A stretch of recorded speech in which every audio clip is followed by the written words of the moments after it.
Ba-ba-bum.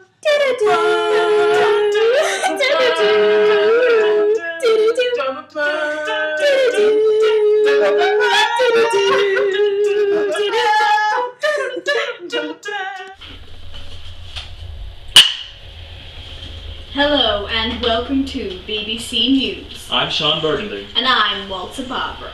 Nothing you're about to see is real. This has been completely constructed for your own entertainment and moral development. So today we will be discussing the playwright and theatre practitioner Bertolt Brecht. Now, over to Maud Lewis. Hi, I'm Maud Lewis, and today we will be Skyping with Brecht. Amazing what technology can do these days. It brings me back right to 1943. Hi, Brecht. I hear you're the leading dramatist of Germany. Is that true?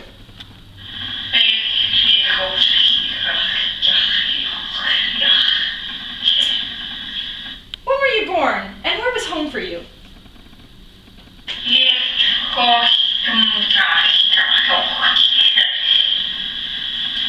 When did you start writing?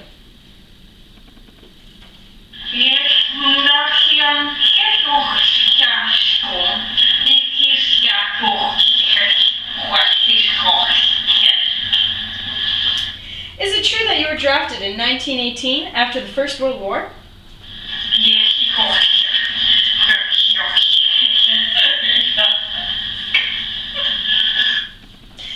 What are the biggest influences of your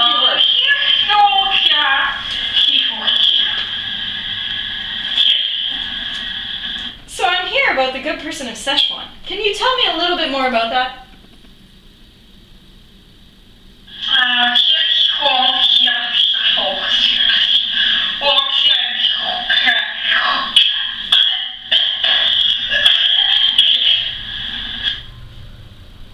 Thank you, Brecht. Now back to you, Sean and Walter. Thank you, Maud.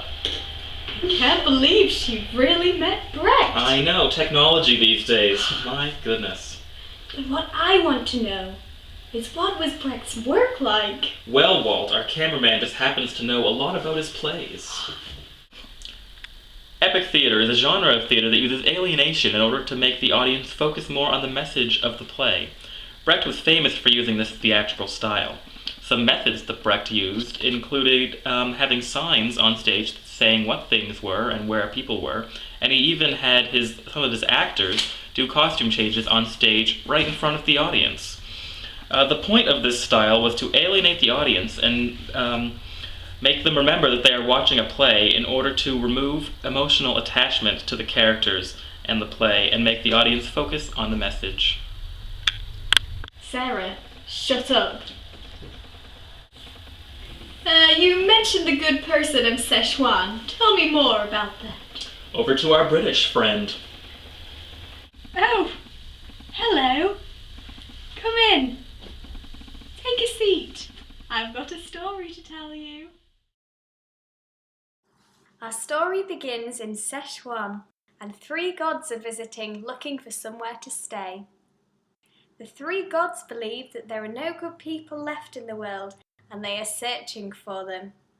They decide that whoever gives them a place to stay is a good person. They run into Wang, the waterman, and although he does not have a place to stay of his own, he vows that he will help them find one.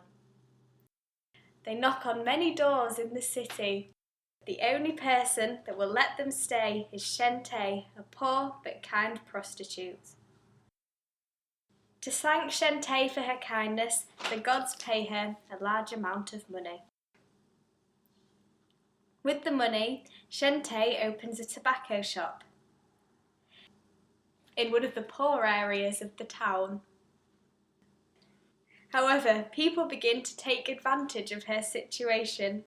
They won't buy her goods, they just take them, and many people stay in her shop. Because she's kind, she can't say no, and the people are poor and need to care for their families as well. Shente realises that the only way she can avoid this and to still be seen as a good person is to create herself a fake cousin, Shui Ta, a man who is much more forceful than her and can deal with these situations. Whenever the going gets tough, Shente disguises herself as Shweta to sort out the situation. Shente gets very into debt, and a policeman tells her she should marry to pay off her debts. However, she is then lent money by a kind elderly couple, who she promises to pay back, but they do not request anything in writing. Shente then meets Sun and falls in love with him. He tells her that he needs money for his job as a pilot in Peking. However, dressed as Shweta, Shente finds out that Sun does not intend her to go with him to Peking. He is just using her. Shente gets pregnant. Shu Fu, the barber, offers her a cheque and his barracks to house the homeless. Although she does not love Shu Fu, she accepts because of her baby. Shen, dressed as Shweta, makes the poor work in her shop in return for their housing in the barracks. She is finding it difficult to keep her disguise with the pregnancy. Dressed as Shweta, she is accused of murdering Shente. The gods are bitter about this, as they feel that everyone is bad, as the only good person has been killed. They put Shweta on trial. Shente reveals her disguise, and the gods disappear on a pink cloud.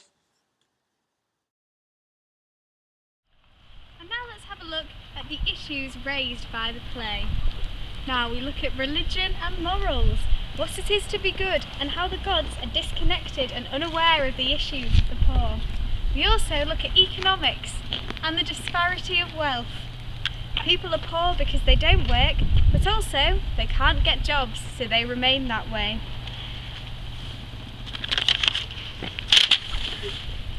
Also, we investigate gender barriers in this performance.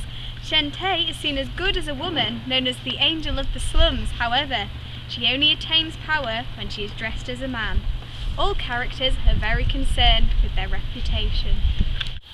Thank you, what a moving piece of work. So touching. And now for a reenactment by 3 Acadia students. What is wrong with your hand, water seller? It looks stiff. He's to blame and no one else. She was going to give me the money for the doctor, then he came along. You were her mortal enemy. I was her only friend. Where is she? Gone away. Where to? I shan't tell. What made her go? You guys were tearing her to bits. I can't go on. If the court can be cleared so that only the magistrates are present, I will make a confession. Confessions we've won. Cut. Clear the court! They've got a surprise coming. Have they gone? All of them. I can't hold out any longer. Go. Shente! Yes, it is me! Shweta and Shente. I am both of them. Your original order, to be good while yet surviving, split me like lightning in two people. I cannot tell what occurred. Goddess to others and myself could not both be achieved. To serve both self and others I found too hard. All your world is arduous. Such need, such desperation. The hand which is held out to the starving is quickly wrenched off. He who gives help to the lost is lost for his own part. For who could hold himself back from anger when the hungry are dying? Where could I find so much that was needed, if not myself? But that was my downfall. The load of commandments forced me into the sludge. Yet if I broke the rules, I strode proudly around and could eat myself full. Something is wrong with this world of yours. Why is wickedness so rewarded? And why is so much suffering reserved for the good? Oh, I felt such temptation to treat myself kindly. I felt too a secret awareness inside of me, for the forest of mothers washed me with the slops of the gutter. So I acquired a sharp eye, and yet pity brought me such pain. I had once felt wolfish anger, and the sight of misery. Then I could feel how I gradually altered, and my lips grew tight and hard, bitter as ashes. Then kind word felt in my mouth, and yet I should gladly have been an angel to the slums, as forgiving was still my delight. A smiling face, and I walked in the clouds. Condemn me! Each of my crimes was committed to help out my neighbor. To be loved or beloved, or to save my young son from going without. Oh gods, for your vast projects, I, poor human, was too small. You can go. Speak no further, you unhappy creature. What are we to think? Why so rejoiced to have found you again? But you do not understand that I am the wicked person whose many crimes you have heard described. The good person of whom no one speaks anything but good. No, the wicked person as well. A misunderstanding, a few unfortunate incidents, one or two hard-hearted neighbours, a little too much zeal. But how is she going to go on living? She can manage. She is strong, healthy, well-built, and can endure much. But didn't you hear what she said? Muddled, completely muddled. Hard to accept, extremely hard to accept. Are we to admit that our commandments are fatal? Are we to sacrifice them? Never! Is the world to be altered? How?